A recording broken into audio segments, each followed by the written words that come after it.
vámonos con esto, porque hay un delito que sin duda alguna va a la alza, parece no tener freno, y es el tema de la extorsión a través de los teléfonos.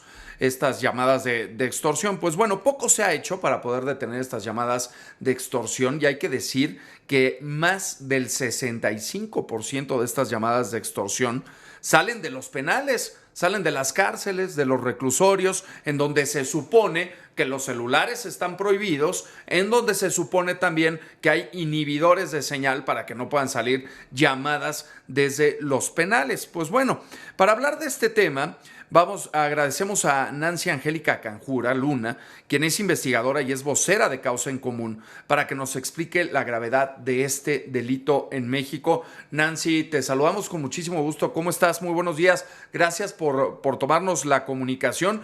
Y vaya que es alarmante pues todas estas medidas que se intentan tomar por parte de las autoridades para contener este delito de la extorsión, y vemos que más del 65% de las llamadas, o sea, 6 de cada 10 llamadas salen de los reclusorios y salen de las cárceles. Muy buen día.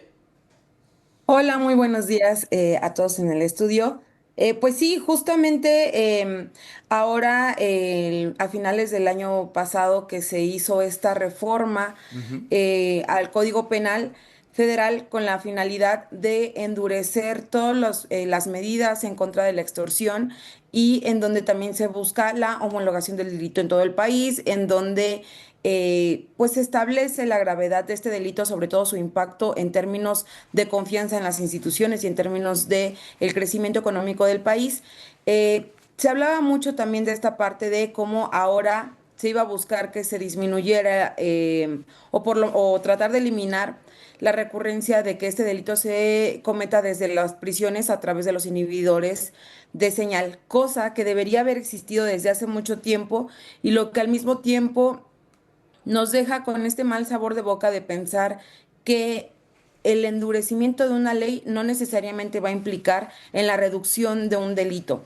En general esto no ocurre y menos en casos como este donde la extorsión es es un delito complejo en el sentido de que se alimenta de un clima enrarecido, se alimenta de una debilidad institucional que hace que las personas tengamos temor de que una extorsión pueda ser real, aunado a que en México existe efectivamente un problema muy pues desbordado de delincuencia organizada, donde efectivamente se cometen extorsiones que tienen consecuencias palpables por la comunidad, ¿no?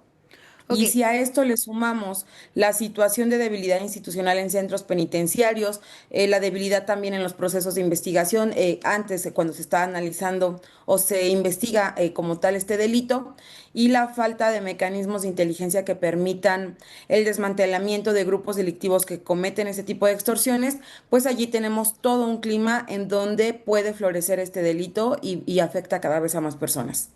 Nancy, muy buenos días. Te saluda Sandra Moreno. Preguntarte cuáles son las medidas que se deben de endurecer o si es que se tienen que tomar otras medidas para ya evitar las llamadas de extorsión desde los penales y centros penitenciarios. ¿Qué es lo que se tiene que hacer por parte de las autoridades? Pues desafortunadamente tenemos una situación muy adversa, empezando por el hecho de que solamente hay tres entidades que cuentan con una ley específica para sus sistemas penitenciarios. Casi siempre lo que ocurre es que el sistema penitenciario forma parte de la normatividad de seguridad pública. Y esto implica que en el ejercicio, por ejemplo, específicamente si hablamos de presupuesto, casi siempre la mayor cantidad se va a ir, bueno, más bien en todos los casos, la mayor cantidad de presupuesto se asigna a policías. Presupuesto que Ujú. de por sí es insuficiente y es muy pequeño. Entonces, si de por sí tenemos policías abandonadas, los sistemas penitenciarios quedan todavía más vulnerables. ¿Eso cómo les afecta? Primero que nada, con personal insuficiente, personal que no cuenta con un sistema de profesionalización efectivo que funcione, porque en la ley, sobre todo en la Ley General del Sistema Nacional de Seguridad Pública, se establecen todos los mecanismos para el desarrollo por ejemplo, de estos centros penitenciarios a través de su personal. Sin embargo, esto no ocurre, no hay una observancia de esta ley. en la mayoría de los estados, donde también tenemos que no cuentan con certificaciones internacionales, no cuentan con mecanismos de vigilancia para que efectivamente haya una buena administración de estos penales. Eso también puede llevar a actos de corrupción que Claro. permitan que los custodios, ya sea que omitan revisiones o que permitan el ingreso de equipos de telefonía celular.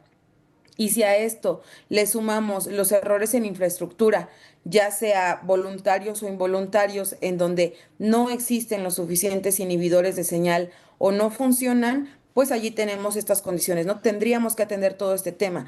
Incluso es una situación de voluntad de darle un seguimiento específico a la ley. Si cualquiera de nosotros estuviera en las cercanías de un penal, perdería la señal de su teléfono, porque Claro, adentro sí hay, ¿no? exacto. Entonces, ahí es donde tenemos una muestra de esta corrupción. Esa es la duda que todos tenemos. ¿Por qué cuando pasamos frente a un penal, ya sea un reclusorio, una cárcel, un penal federal, no tenemos señal? Las personas que vamos transitando afuera de estos penales y adentro sí la hay. Pero ya vemos por todo lo que nos comentas, Nancy, que el tema es de atención, punto número uno, y por otro lado, tema de presupuesto, no hay dinero.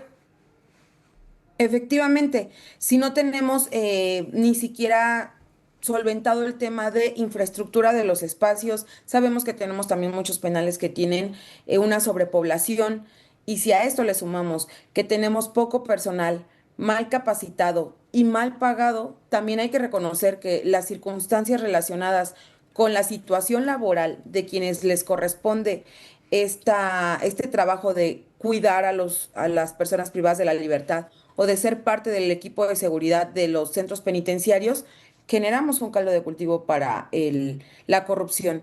Muchas veces pareciera que por las condiciones que tienen de manera reiterada el personal de seguridad de los centros penitenciarios, pareciera que ellos también están purgando alguna culpa o están teniendo ahí algún castigo, porque no tienen, no cuentan con todo el esquema de seguridad social en muchos de los estados, no cuentan con un régimen complementario, no tienen atención psicológica, cuentan con horarios que no permiten la desconexión mental, y eso genera burnout, que al mismo tiempo no solamente es un factor de riesgo para que no tengan completa atención en sus labores, sino que, insisto, se genera una sensación de abandono institucional que es un incentivo perverso para la corrupción. Exactamente, y un sueldo digno, un salario digno tampoco reciben, que eso también pues tendría que ser importante para las personas que custodian a los reos, ¿no? A las personas que están dentro de las cárceles purgando alguna pena. Pues muchísimas gracias, Nancy, gracias por esta comunicación, y vamos a estar, permítenos estar en comunicación próximamente también, pues para ver si hay algún tipo de avance, para ver si hay algún acercamiento con alguna autoridad, sobre todo pues para poner mayor atención en esta problemática, y sobre todo pues mayor presupuesto que se pueda asignar también para poder atender esta problemática, que lo más sencillo sería poner los inhibidores de señal dentro de los penales. Esa es lo que suena más sencillo. Y la otra pregunta que todos nos hacemos es pues cómo ingresan los teléfonos celulares a los penales. Esa es otra pregunta y otra duda que todos tenemos. Muchísimas gracias, Nancy.